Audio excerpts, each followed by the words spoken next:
Hello guys, welcome back to another video, and in this video we are going to start a new series which is the explanation of competency focused practice questions. These are published by ISC, and I received the request that question number 62, some of you are facing issues in understanding how things are. So I'll explain this to make things easy for you. If you are new to the channel and have missed out the previous videos, and we have entire playlist on previous specimen papers, ISC board exam papers, all solved in details. Even the CBSE papers are there. So do check them out and share with your friends so that वो भी इनका लाभ उठा सके. Without further ado, let's get started with the video with the sum. Question number 62 ये एक final accounts का सम है जहाँ पे शेड्यूल 3 के हिसाब से फाइनल अकाउंट्स बनाने बोला गया है. Not the entire final accounts, just we have to prepare the balance sheet showing the equity and liabilities, how things will appear under this.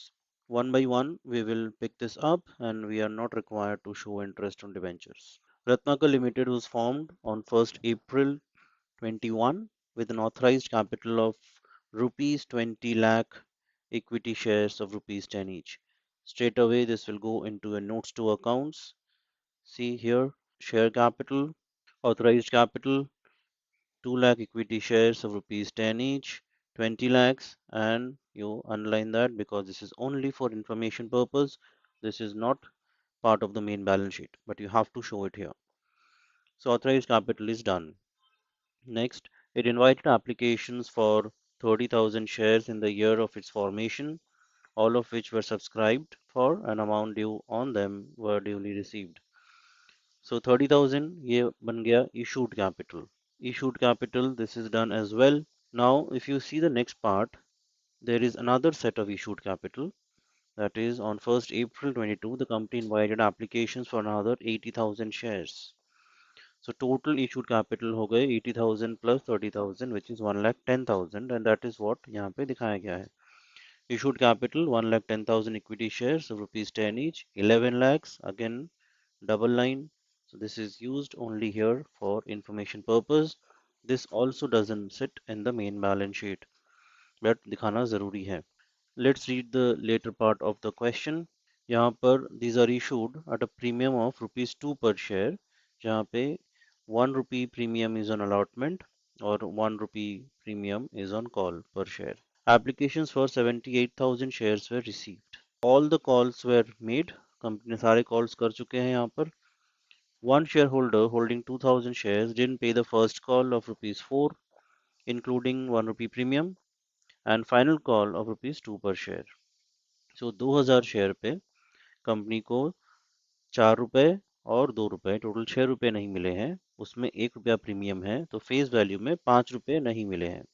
Another shareholder holding 1,000 shares did not pay the final call money. Final call 2 रुपए पर share इसने नहीं पे किए हैं. Out of these shares on which both the calls were not received, मतलब 2,000 share in पे हमें दोनों कॉल नहीं मिले हैं, ये फॉरफिट हुए हैं और इसमें से 1200 शेयर्स री इशू हुए हैं एट रुपीज 13 पर शेयर. सो 3 रुपए प्रीमियम पे ये शेयर री इशू हुए हैं. On 1st April 2022, the company also issued 5,007% debentures of 100 each at a discount of 5% redeemable at par.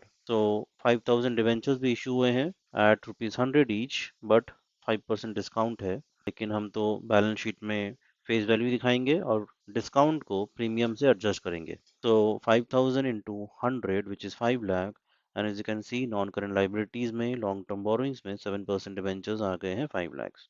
Interest ignore करने कहा गया है. इंटरेस्ट ऑन डिबेंचर्स हम उसको नहीं दिखाएंगे, 5 लाख यहाँ दिखा देंगे. और ये 5% जो डिस्काउंट है विच इज 5 लाख का 5% 25,000, ये हम प्रीमियम से माइनस करेंगे. ऊपर में जो प्रीमियम कलेक्ट हो रहा है वो उससे एडजस्ट होगा. तो देख लेते हैं one by one how our subscribed capital will look like, जो यहाँ पे बहुत इंपॉर्टेंट पार्ट है. नाउ सब्सक्राइब्ड कैपिटल के दो पार्ट होते हैं, subscribed and fully paid up and subscribed but not fully paid up. Fully paid up कितना हुआ हमारा 78,000 शेयर्स है यहाँ पर, और इसके पहले 30,000 ये जो है ये फुल्ली पेड अप है, प्लस 78,000 में देखना है कि कितना हमारा फुल्ली पेड अप है और कितना पार्टली पेड अप है. 78,000 शेयर्स में 2,000 शेयर ये फॉरफिट हो गए हैं और इसमें से 1,200 शेयर रीइशू हुए हैं और 1,000 शेयर पे हमारा फाइनल कॉल नहीं मिला है, तो स्टेप बाय स्टेप अगर करते हैं, 78,000 में से 2,000 और 1,000 माइनस होगा, बिकॉज ये दोनों में हमें फुल पेमेंट नहीं मिला है, तो that become 75,000। Then 1,200 share reissue हो गए हैं and these are fully paid, 13 का 13 रुपये मिल गया इस पे। 75,000 में 1,200 ऐड हो जाएगा, दैट बिकम्स 76,200, और इस पे 30,000 ऐड कर दो पहले वाले, दैट बिकम्स 1,06,200।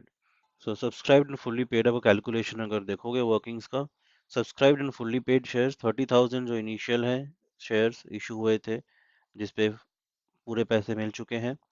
78,000 शेयर्स जिस पे 2,000 पे हमें फर्स्ट एंड फाइनल कॉल नहीं मिला, वो माइनस हो जाएगा, वो फुल्ली पेड नहीं है। माइनस 1,000 जिस पे हमें फाइनल कॉल नहीं मिला, ये फुल्ली पेड नहीं हुआ, फिर माइनस हो गया। प्लस 1,200 जो री इशूड शेयर्स हैं जिस पे 13 रुपये पर शेयर मिल चुके हैं, इन सबको ऐड करोगे तो मिलेगा 1,06,200। This is the number of shares which are fully paid, subscribed and fully paid, and that sits here subscribed and fully paid के अंडर में 1,06,200 equity shares of rupees 10 each, which is 10,62,000. This part is done. अब चले आते हैं subscribe but not fully paid up. Not fully paid up में बचा है हमारा ये 1,000 शेयर जो फॉरफिट नहीं हुआ है, अभी भी शेयर होल्डर के पास ही पड़ा है। सो 1,000 shares equity shares of rupees 10 each, जिसका वैल्यू हुआ 10,000, लेस कॉल्स इन अरियर्स, इस पे हमें फाइनल कॉल मनी नहीं मिली है, which is 2 rupees per share. So less calls in arrear, which is 2,000. Total becomes 8,000, which is in the outer column. This part is done. Now share forfeited account. ये वो shares हैं जो forfeit तो हुए हैं but अभी तक री इशू नहीं हुए। फॉरफिट हुए हैं 2,000 शेयर, 1,200 शेयर जिसमें से हमारा री इशू हो चुका है, बचे 800 share, into amount forfeited per share. Amount forfeited per share अगर देखोगे, इन 2,000 शेयर्स पे हमें फर्स्ट कॉल और फाइनल कॉल नहीं मिला है, दैट मीन्स हमें एप्लीकेशन मनी और अलॉटमेंट मनी इन पे मिल चुके हैं। Come to the working notes.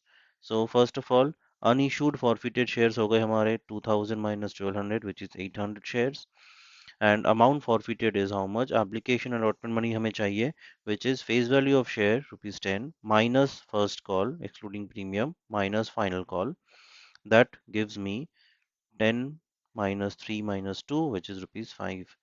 5 rupees हमें इन शेयर पे मिल चुके हैं और यही अमाउंट हमने फॉरफिट किया है, that is why the amount on forfeited shares is 800 into 5 which is 4,000। ये इस पे ऐड हो जाएगा, टोटल हमारा शेयर कैपिटल बन गया 10,74,000, जो कि बैठ जाएगा मेन बैलेंस शीट में against note number 1, 10,74,000।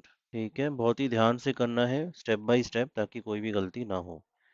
Come to reserve and surplus, यहाँ पे हम दिखाएंगे सिक्योरिटीज प्रीमियम रिजर्व और हमारा कैपिटल रिजर्व। सिक्योरिटीज प्रीमियम यहाँ पे हमें ब्रेक करके करना है। पहला हमारा 76,000 शेयर्स है जहाँ पे कोई भी फॉरफिट नहीं हुआ है, these are fully paid shares, तो इस पे हमें फुल प्रीमियम मिल चुका है, which is 76,000 into 2, 1,52,000। क्योंकि अगर तुम देखोगे 78,000 शेयर्स हमारे थे टोटल, जिस पे 2,000 डिफॉल्टर थे और 1,000 भी डिफॉल्टर यहाँ पे था 1,000 शेयर होल्डर का। तो इस 1,000 शेयर होल्डर ने डिड नॉट पे the final call money, so he paid the first call, और प्रीमियम जो है that is included in allotment and on first call. तो इसने इस बंदे ने 1,000 शेयर जो होल्ड कर रहा है, इसने अलॉटमेंट और फर्स्ट कॉल मनी दे दिए हैं, दैट मीन्स प्रीमियम का अमाउंट भी उसने दे दिया है, कंपनी को पैसा मिल चुका है। इसीलिए 78,000 में से सिर्फ ये 2,000 शेयर्स हैं जिस पे हमें प्रीमियम मिला है only on allotment, first call का प्रीमियम नहीं मिला है। इसीलिए इसको यहाँ पे सेकंड में दिखाया गया है ऑन फॉरफिटेड शेयर्स 2,000, इस पे सिर्फ हमें अलॉटमेंट का प्रीमियम ही मिला है, इसलिए 2,000 into 1 which is 2,000। This is a miss printing, so this will be 2,000। Calculation में अगर देखोगे तो कैलकुलेशन इसका सही है, एडिशन जब किया गया है इसको 2,000 लेकर ही ऐड किया गया है, लेकिन यहाँ पे ये 4,000 लिखा है, this is a typo error. ये इसको 2,000 कर लेना अपनी कैलकुलेशन में। फॉरफिटेड शेयर्स पे 2,000 शेयर जो फॉरफिट हुए हैं उन पे सिर्फ अलॉटमेंट के पैसे मिले हैं, इसलिए 2,000 होगा ये। नॉन फॉरफिटेड शेयर्स फिर बन गए हमारे 78,000 में से 2,000, 76,000 पे हमें अलॉटमेंट और फर्स्ट कॉल दोनों के ही प्रीमियम मिल चुके हैं, इसलिए 1,52,000 हो जाएगा ये। Next we have on reissued shares, ये जो 1200 शेयर री इशू हुए हैं ये 13 रुपये पर शेयर पे री इशू हुए हैं, 3 रुपये अब प्रीमियम है पर share. Always compare with face value. So 1200 into 3 3600 हो गया प्रीमियम। टोटल प्रीमियम को ऐड करोगे तो हो गया 1,57,600 less discount on issue of share, जैसा कि मैंने कहा 5% डिस्काउंट है ऑन 5,25,000 रुपये इस प्रीमियम से एडजस्ट होते हैं। That is the first preference. Premium हमारा सफिशिएंट है तो यहाँ से एडजस्ट हो जाएगा, and that becomes my net premium becomes 1,32,600 which is in the outer column. Now come to capital reserve. ये 1200 शेयर जो री इशू हुए हैं इन पे आई टोल्ड यू 5 रुपए करके पर शेयर फॉरफिट हुआ है। तो प्रॉफिट ऑन फॉरफिटेड शेयर जो कैपिटल रिजर्व में ट्रांसफर होगा which is 1200 into 5 6,000। There is no discount on reissue, तो कोई भी डिस्काउंट इसमें माइनस नहीं हो रहा है। टोटल 6,000 ही मेरा कैपिटल रिजर्व में चला जाएगा which is 6,000। So my reserve and surplus becomes 1,38,600 which sits here, or long-term borrowings as I told you already. So my total equity and liabilities becomes here 17 lakh 12,600. Hope this was clear. अगर और भी कोई doubt रहता है do let me know in the comments box below. I'll help you out. Stay tuned for more such videos coming in for your full preparation for the upcoming examination. Do share with your friends so that they can get benefited as well. Thanks for watching.